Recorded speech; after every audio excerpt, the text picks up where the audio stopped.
Hello, welcome to Inspiring Women with ADHD. I'm Renee Allen, the host and creator of this website, this podcast. Yeah, I created my website too. I don't know what I'm saying, but I'm here and I'm excited to talk to you today. Today, I am talking about impulse buying, impulse purchases, impulse shopping. We are not the only people on the planet who do that, but it is a particular challenge for women with ADHD. So I want to talk about it in that light, how ADHD can contribute to it, how it can make it a little more difficult to resist, and strategies that might help with that. I don't know if you've ever walked into a store and you go in to get one thing. You go into Target, you're just going to get some toothpaste and maybe some shampoo, and you walk out $100 later with all kinds of things that you saw while in the store. Maybe you needed some of those and you didn't think about it before you got there, and that for sure happens. But there are also impulse purchases that come up because we see something and we think, oh, yeah, I'd love to get that. Or, oh, I didn't think about that. Or, oh, yeah, Easter is coming. Maybe I should get some decorations for spring, whatever it is. They organize the store in that way. They make it so what's on the end aisle will attract us. And honestly, anything could attract me in a store if I'm not careful. I find it even more challenging when I'm online shopping, and maybe you do too, because we can be on a website forever and ever and ever. You could get your email in the morning, you see an email come in from maybe a place where you bought some clothes at Christmas time. You weren't even thinking of buying any more clothes, but they tell you about a sale and you think, oh, let's see what's on sale. And then 2 hours later, and that might seem like an extreme time frame, but I've done that before where I spend hours, not just on that website, but then comparing prices, or it makes me think of something else to buy. And I'm going to multiple sites and I think, wait, how did I get here? I didn't plan to do this. Or you're on Instagram and an ad comes up and you click on that. And then you're looking at this website and you start considering buying that. You think, whose birthday's coming up? Maybe I could buy it for them. These are impulse shopping experiences that we probably have quite often. And on the internet, it's really easy to have that happen because we are drawn in without even thinking about it. If you go to the store, you've planned to go to that store and walk in the door. So you're actively taking that risk that you could buy something else. When you're on your computer, if you just go on to read emails or get some work done, and an hour later, 30 minutes, whatever, you didn't even plan on buying anything or doing any shopping. And here you are doing that. So impulse buying is just a very easy trap to fall into. And maybe it can be helpful at times if we do see a good deal and we realize, oh yeah, my mom's birthday's coming up or my friend's baby shower or something. I'll spend a few minutes doing that. Maybe you'll spend a lot more than a few minutes doing that. So how much time do you want to spend doing this kind of stuff? If we went to the store, we'd probably be more controlled about how long we're in that store. I have been in stores for over an hour before, or even, school shopping for my kids long ago. I remember being in Ross one time for 2 hours, but we needed to get the kids school clothes, and that's where I used to shop. That's where I used to do a lot of my shopping. But most of the time when we go into a store, we go in, we go out, unless we see somebody to talk to or something, we just go and get what we want to get. But on a website, it's really easy to hyperfocus, which is one of the challenges with ADHD. So if you hyperfocus and you decide, I want to buy this sweater, but is it really the best sweater? Maybe I should look at all the other sweaters on that website, or even compare with another website and read reviews, and you just go down the rabbit hole of all those steps that could either lead you to purchasing it or not. You could spend all that time and then decide, oh, the sizing's off. I don't want to chance it. They don't pay for returns, and you don't end up buying it. That's fine too. But if you don't want to waste that much time, I don't want to waste that much time doing that. I spent, I think, 3 days last year. We went to a rodeo with our daughter, and I decided I wanted a cowboy hat, which is kind of silly. I don't have anywhere I would ever wear a cowboy hat. I haven't worn one since I was a teenager. And I don't even know if I actually wore one then. I used to wear one when I was younger. We used to go to rodeos or to the 4th of July. It was a very Western town. It was a small town, but they had horses and stuff in the rodeo. And my dad is a cowboy. So even though I didn't have the interest in horses that he has, and a lot of people do, they have an interest in horses from the time they're young, whether their parents have horses or not. I always had that ability to have a horse, but it just wasn't something I was super interested in. But I did wear a cowboy hat on the 4th of July, or my dad always bought us a hat, either a straw hat or the felt hat. So I know what they are. And then my aunt, talk about going down the rabbit hole, telling you every story, but she actually had a Western clothing store, and I worked in there in high school. So that's when I would wear the hat, the cowboy hat in high school. But I know that I learned when I was there that I have a big head because I would just wear a hat that was in the store. And sometimes someone would come in and they'd say, well, what about that hat right there? Do you have any more of those? Can I try that on? And often men who would try on my hat were surprised at how big it was. So yay for that. But anyway, I decided I'm going to buy a cowboy hat for this rodeo a year ago. And I spent days. I would wake up in the morning and think, I'm going to get this done, but I'd open up my computer to read an email or something. I don't know why I'd get on my computer, but I'd start to think, oh, you should buy a cowboy hat. And it's just kind of dumb. But part of me doing it and having that as a priority was to get that idea of the cowboy hat out of my brain. I didn't know how to get the idea out on its own. I thought the only way to do it was to buy it. So after a few days of reading reviews, putting things in carts, going to multiple websites, comparing, seeing people say this is trash, it's not even that good, and then other people saying, no, it's the best, I finally decided to go into Boot Barn. The town that I live in has a Boot Barn. Never been to Boot Barn before, but I decided to drive the 25 minutes to Boot Barn and try on the hats that I had in mind. And none of them fit. They were very uncomfortable. And even the ones that were big enough, I didn't like any of them. And I didn't buy a cowboy hat. And that ended that chapter for me. I got that literally out of my head to, I don't know if that's literally, but it's something I was going to wear on my head. But I got that idea out of my head by recognizing that I didn't need to buy one. I could have done that earlier. I could have just decided you don't need a cowboy hat for the rodeo. But I thought it would be fun and spent a lot of time, wasted a lot of time on that. So if you have that hyper focusing where it actually relaxes you to just go deep with things and research or spend a lot of time, compare and contrast, get all the details, that could be a struggle for you with ADHD. If you have low dopamine, which most people do with ADHD, that's what the stimulants do, is help raise that dopamine level. Your brain craves dopamine. Your brain craves a reward, a gratification, something that will bring your dopamine up. And buying something does that. Don't you feel good when you just bought something, especially if you got a great deal and you think, oh, good. But also you've got that thing in your head that's gnawing at you. And just letting that go is gratifying. So ADHD also has some struggles with planning things out, waiting for the result, making a decision, controlling your impulse, and the waiting for the result is that delayed gratification. And if you struggle with any of those things, let's say planning things out, not knowing exactly what you want to get, so maybe you buy multiple things.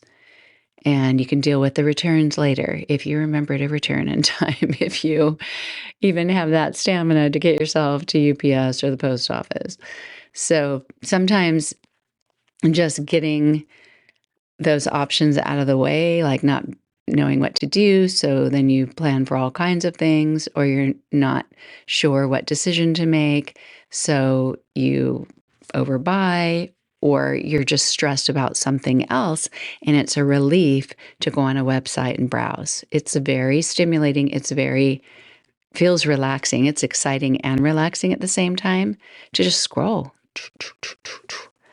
And getting to do that and put things in the cart, it's a lot of fun. But it can also lead to all these purchases that we don't need, we may not even want, and we might even not remember that we bought later. If you've ever had that happen, you buy a top, you didn't really need that top, so you're not coming home and putting it on that night to wear for a workout or something. You didn't need more workout tops, but you bought one, put it in your closet. A month later, you see it, or 6 months later, you see it, and you think, "Oh, I forgot I even bought that." Obviously, you didn't need it that much if you didn't even pay attention to the fact that you bought it or remember. There's a lot of challenges, even emotional spending, buying something to cope with overwhelm or the stress of things. If you're overwhelmed and you're just kind of feeling down or stressed out, it can be a boost to buy something. Or if you have low self esteem, maybe I've never had this happen, but I know some women with ADHD have a friend or someone in their life who tells them, "You talk too much," or they say something that makes you feel bad. I hesitated there for a minute because I think, does anybody say something that makes us feel bad? I don't know if that word choice is the best, but we feel bad often when somebody criticizes us like that, especially if it's something that we can't control or have a hard time controlling. So even just emotional spending because you don't feel great about yourself, that could help you feel better. And then also just doing the easier thing. You've got so much to do today, whether it's overwhelm or lack of ability to focus. You could do this other thing. It's keeping your mind busy, and you can just avoid what needs to be done. And then the hyperactive impulse type of ADHD, you have extra challenges with impulse control, doing something before you even think about it. And if you have the hyperactive part of ADHD where you get restless in your body and you have a phone nearby, you're in a meeting, you're kind of feeling like, I wish I could be up and walking around. I wish I wasn't here anymore. You're in a class. I don't know if you're in college, but sometimes just doing something like that, going on to Amazon or going on to one of the shopping apps that you have on your phone that you could easily look at and maybe buy a few things. And you're really not thinking about it that much because you're trying to pay attention or make it look like you're paying attention where you are. But the restlessness aspect could lead to online shopping and even just getting out and going to the store. I know I've talked mostly about online because I feel like that's a bigger trap for me. But going to the store, like, I just need to go do something. I think I'll go to the store. I think I'll walk around Marshalls or something. And it might be wonderful. It might feel great to walk around, see what's in the store. But if it starts to get more expensive than what you can afford, or if you're bringing home things that you don't even have room in your closet for, and I doubt I even need to give you examples of situations where you can buy things without planning on it or buy things you don't need, because we are in a consumeristic and consumerism society. If you're in the US, probably a lot of other countries too, where we buy things not because we need them, but because we like them, we want them, we see them, all of those things. So, what are some strategies if you would like to manage impulse buying? Wait. Just delaying the purchase can be helpful in a lot of ways. It can help you change your mind. It can help you might forget about it. and never even have that desire again. I've had that happen before. Obviously, with the cowboy hat, I kept remembering every time I'd wake up. But there may be some things that you think to buy and you X out of it. That's what I call it when you just click the X at the top. You X out of it and it's really gone from your brain. And you almost feel a sense of relief. Like you can just let go of that desire or that need to finish it. And sometimes that's nice because it takes some effort to go find your credit card or, finish the purchase if you don't have it in the website, which does lead to more impulse buying too when they make it so easy and your credit card stored on the website or you have your credit card number memorized. That makes it too easy too. But what can you do to manage your impulse buying?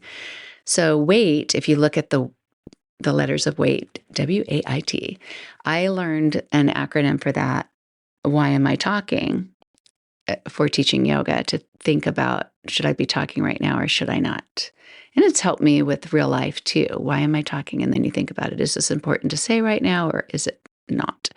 With buying, there's no T for buying, but there's this. T is the this. So why am I doing this? You can take out the D. Why am I doing this? But wait. Ask yourself, why are you buying this item? Why are you shopping? Or if it feels like it's a train that's going out of control, can I just stop it? Can I just walk away?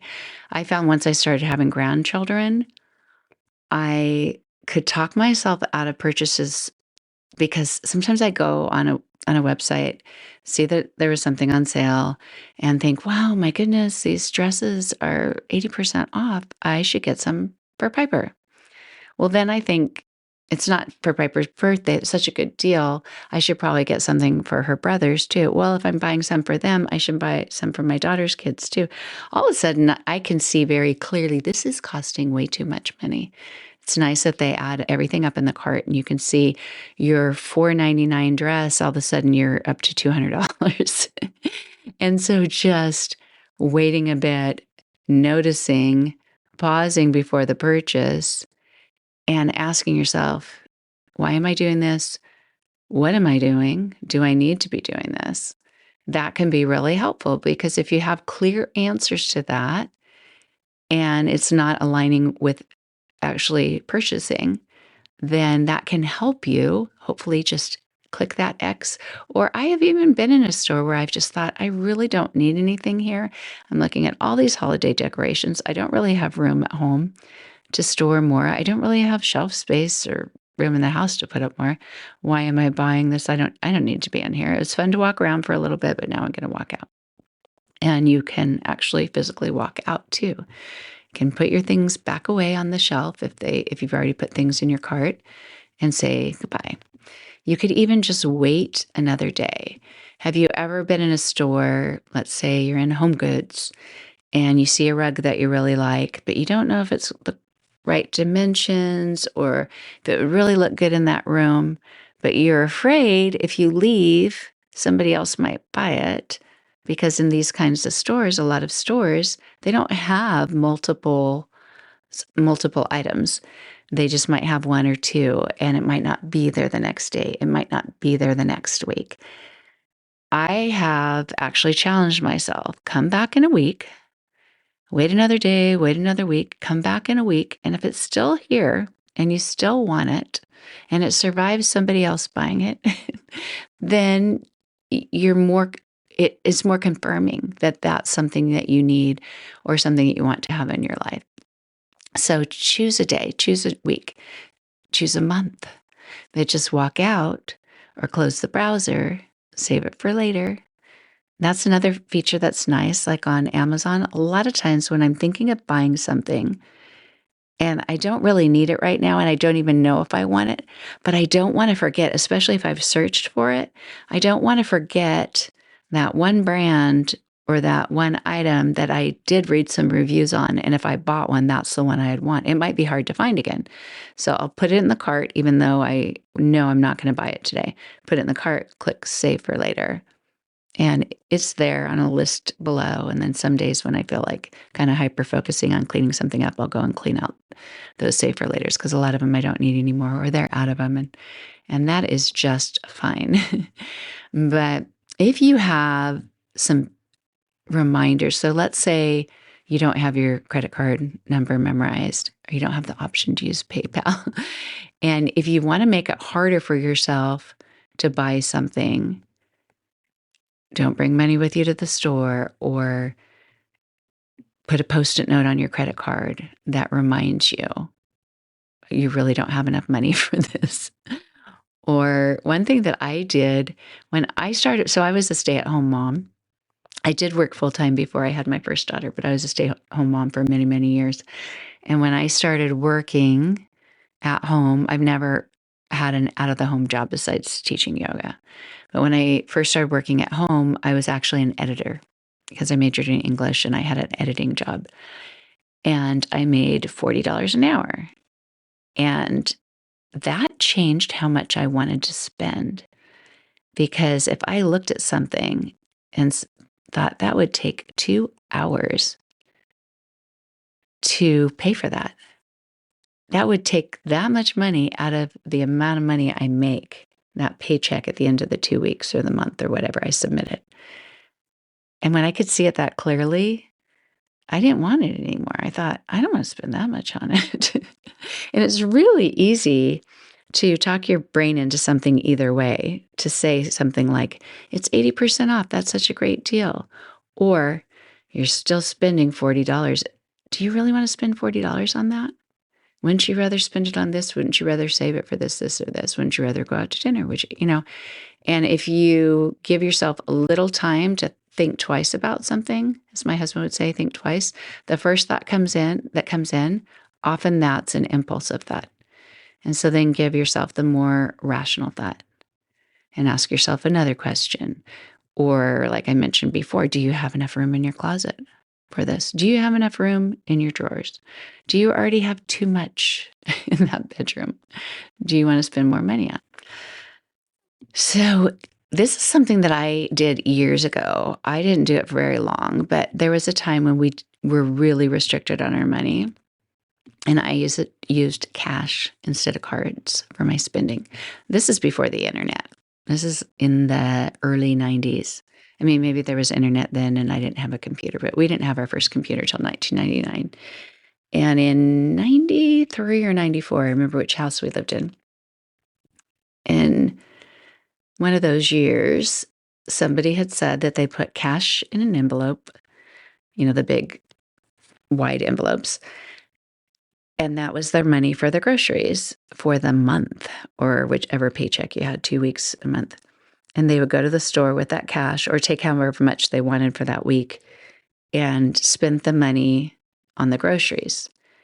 It really changes how much you spend because you think, well, I can't get that because that's going to go over that $90 or $100 or whatever amount of cash I'd brought with me. So if you do use cash instead of cards, if you have a way to do that in a store, walk in. I know we don't use cash nearly as much. I use cash mostly at farmers markets or, some kind of fair like that, a street fair. Even though now they take Venmo and stuff, but every once in a while there's a booth where there's ladies who aren't set up for that. And I say ladies because those are usually the tables that have, I don't know, their yadro or, some kind of things from their homes that they are getting rid of. This is more like, I don't know what you call it. They call they call them vintage fairs where people bring their used items or maybe they collect them or something, kind of antique-y things. But using cash instead of cards really does help and limit spending. And any kind of financial boundary that you can think of that might be helpful for you, because we each know our own minds or what's worked in the past, maybe we forgot about. But any boundary that you can set for yourself, even a no spending challenge for yourself, maybe for a week or a month. I did it for a month once. It wasn't completely no spending because I still bought groceries, but I didn't do any online spending for a whole month. Would you be able to do that? No online spending for a month or even a week? or even just on weekdays. Just think of how much more productive you might be if you just did that on weekdays. I might try that. I think I might try that because I think I could handle it if I thought on Saturday you can order something if you really want to. But that would definitely limit my online spending. And if you had an accountability partner that you did it with, that might be helpful, a friend, or if you have a coach or someone in your family, and just say, hey, you want to do this no spin challenge and see how you do. If your body or your brain is really craving that dopamine and that's your reason for spending or buying, that excitement, see if you can build that in another way. Putting on some music and dancing or singing or walking out in nature and just being filled in a different way. Having your senses filled up, not by buying, but by doing something else that can maybe accomplish that. I know a lot of times we like to reward ourselves, and that could be helpful too. If I do this for 5 days, then I get this reward. But often I think we think, well, we're kind of feeding the same animal in a way by saying, well, then I can buy this if I go this long without buying that. But you could even reward yourself with if you like taking baths, I like taking baths, a hot bath at the end of the day, or something that's kind of spa-like, treating yourself without it being a money treat. Maybe you have some facials or face mask or something like that at home, but you never stop to do it. I keep forgetting I have one that I really, really like. And the other day I thought, I don't know. I hope it's still good, but it kind of smells like pumpkin pie. It smells really good. And because it's not in the drawer that I open every day, this is all about, how habits and systems are. If you don't see it, you don't have that trigger to do it, you don't do it. And I think I'm going to move it to my toothpaste drawer. It's not like I just have a drawer for toothpaste, but my toothbrush, toothpaste, put it in there. And then that's an option for the evening if I want to have that sense filled. It's that smell, that feeling on the face, and that's something else you could do. So another strategy is just limiting the triggers, giving yourself, if you can, some kind of self-control to not click to begin with. If you're on Instagram or Facebook and you see an ad, keep scrolling. Keep scrolling. Don't click on it. If you get an email that says, this is happening right now, if you have time for it, you could do it if you really, really need it, if it's something you've been needing. But if it looks like it could end up being impulsive, and I'm saying that because I don't want you to think of, obviously, that you can't ever buy something online. But the window shopping of it all, it's the walking by and thinking, oh, I'm just going to look in the window, but pretty soon you're inside the store. So that's how we get lured in. So trying to limit the triggers, limit the lures, recognize the lure, and walk away from it. Or if you did what I did at Christmas time, any time that there are a lot of promotions and things, and you sign up to be on the email list so that they'll send you the 20% off your purchase today. What bugs me and really probably helps me a lot so I don't buy things, I don't know if you have any, this bothers me, your pet peeves, is when I sign up with my email and they'll even say, get 20% off if you send your email. If you put your email here, and then you do, and then it says, now you just need to put your phone number in so that you can get the 20%. And I think that's not what you said at the beginning. You're doing a bait and switch, and it's bugging me. And then I X out of it, and that makes it so I don't even want to be on their website anymore. But I'm just done with getting all the spam calls. That didn't happen when I first got a cell phone. And so, yeah, unsubscribing from those promotional emails, or even taking apps off of your phone. If you have multiple store apps on your phone, and it's just so easy when you're just kind of sitting there and thinking, oh, I should click on this store and just see if they have any coats on sale right now. Do you need any coats? Do you have any room in your closet? Is it even that cold where you live? It might be where you live. It was cold here the last few weeks. I'm in Florida, but it was 70 degrees today. Yay. But yeah, if you subscribe for a discount, unsubscribe right after you buy it. And then you don't even have to get any emails. And then using an ad blocker. Do you ever go to get some information from a blog and then the ad blocker, the ads are flashing. Many of them won't let you on if you don't take off the ads.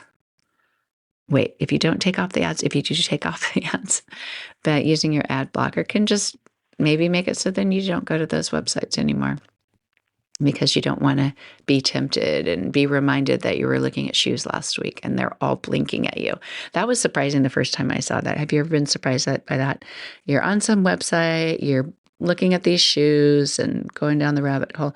I bought Crocs flip-flops last year because my foot was hurting and I thought, I think I need a softer bed. So all the Crocs in the world were flashing at me after that. What are some other strategies? I guess kind of like having the cash in the envelope. You could buy those gift cards or debit cards, buy a $50 Target card and walk into Target and you're not going to spend more than that 50. But that may or may not work. It's not like we're dumb and we don't know we have a credit card in our purse if we if we go over the limit. But if you really want to control it, you could leave that credit card at home and just go in with the gift card and not spend any more than that. Another strategy, because often we do need to buy things, correct? is just to set an alarm, or I don't know if you can actually put a timer on a website. You probably can't. That would be nice, huh? Is if you had a website that you could say, like, if you're on a podcast app, you can put the sleep timer on there, and after 45 minutes, it'll just end. I do that a lot when I want to fall asleep at night, is if the podcast is an hour long, I'll put the sleep timer at 55 minutes so I don't hear the music at the end. And I would say 99% of the time, I fall asleep before it gets to that part. And it just makes it so that at some point it's turning off. But that's one of the sleep strategies. But if there was an app that did that you could set kind of a sleep timer for that website, that would be super cool. But really, we're adults. We should be able to control this, right? We don't need a sleep timer to take us out, because it's not like we don't know how to get back into that website. It's kind of like when you're trying to limit eating sugar and you have cookies in your house, so you hide them, or your chocolate or whatever it is. It's not like you don't know how to get up on the stool or the counter and get that thing that you hid. I mean, if we forgot where it was, that'd be one thing, but most of the time we remember, and we're just trying to make it physically harder to do it. And maybe that does give you a little bit of time for self-control, but yeah, whatever you can think of can help limit your tendency to overspend or to buy things that you don't need. So there's also self-control. And it's just some of the things I mentioned earlier, when you pause and just ask yourself, do I really need this? How will I feel about this tomorrow? How will I feel about it in an hour? Will I even remember that I bought it when it comes in the mail? If you buy something online, do you ever do that? The package comes, especially if we have memory issues. And the package comes and you think, I don't know what I bought, but I'll open it. Oh yeah, that's right. I needed that. And then I asked myself, did I really need that if I didn't even remember what it was? I don't know. Or just identifying what you're feeling. If there's boredom, stress, you're wanting to build excitement, and see if there's another way to do that. Getting up, walking around, going for a walk, dancing, any of that stuff. So yeah, there's a lot of strategies for avoiding it. And even just strategies when you do need to go shopping that can keep you on task. Having a list, sticking to it. You might have apps that you use for lists. I know a lot of people just have a running list going on their phone. I learned long ago, and this is before I had ADHD, that making lists were helpful. They was always on paper and stuff, because my mom did that, so I started doing that too. But most of the time, I'd forget my list at home or in the car, Or I often lost it in the store. I'd have it to begin with, and then I misplace it, which is a very ADHD thing now. I realize that. But having a list can help you stay on task and also help you remember what you really went in there for so you don't have to go in twice. And remembering what you buy so that you don't buy it twice.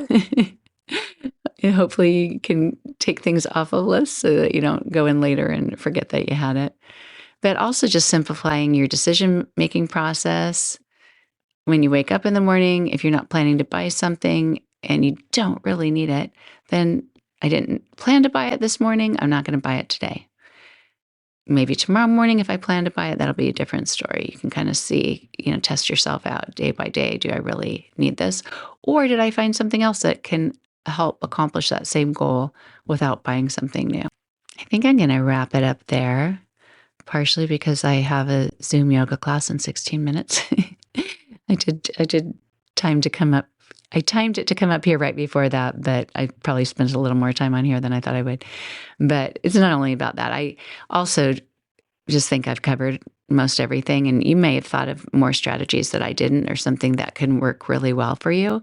But I think if you recognize that impulse buying is something that's common because that's what the advertising world is about. Stores are designed to make money. That's what they're there for, and they need to make money. And they arrange things, whether it's in a store or online, so that we'll buy them. And so there's all those attractive things that lure us in. And it's not really about willpower in resisting. It's about setting up tools that might help, strategies that might help once you get in there or avoid getting in there. And it's about understanding how your brain works when you have ADHD and putting in any tools, any strategies in place that can help you. Even a note to yourself. Sometimes I get on my computer, I will literally have a Post-it note, always written in a Sharpie because I see it better, and just have it at the edge of my screen that says only this and tells me what to stay and do. And I can't go onto social media, which might lead to an ad, which might lead to this. Don't go onto your email. You're not doing that right now. Just do what you're doing, stay on course. So any of those things that can work for you, any strategy you've seen work before, maybe bring it back.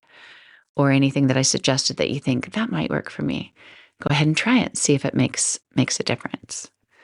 Because we do need to manage these things in our lives when we find them getting out of control. I'm doing pretty well, I think, this year. I mentioned the cowboy hat thing last year, and during COVID, I had a big problem with Lululemon. As a yoga teacher, I get a discount, and discounts are always exciting. But I got onto a Reddit sub for Lululemon and would hear about what dropped on sale whatever day it was. I didn't even know there was a certain day of the week that they dropped, but I learned then because with COVID, I was at home. And that was my first thing that got me away from that was to, one, take the Lululemon app off of my phone, and two, get off of that Reddit sub. Stop going on here and seeing what new items dropped on sale and hurry and try to get them before everyone else, because that was my dopamine hit of, oh, I'm going to get that too. And then I'll get some new yoga clothes to do yoga with. I've got more than I need, I'll tell you. I really do. So whatever it is that helps you, use that for another struggle that you might have. If you had success one time, go ahead and use that in the future or today. Thank you so much for being here. I am happy to see that you're listening. I can see who downloads. That's the most I can see. I can't see how many people listen, but I can see how many people download. And it's always nice to know someone's out there listening. So thank you so much. Feel free to reach out to me if you ever need to for any reason. Just want to say hello, have any suggestions for future podcast episodes. And I'll be back in a couple days. So have a wonderful week. Bye. Open windows, broken shadows. Frozen dreams are left for tomorrow. Without a No time for a pause.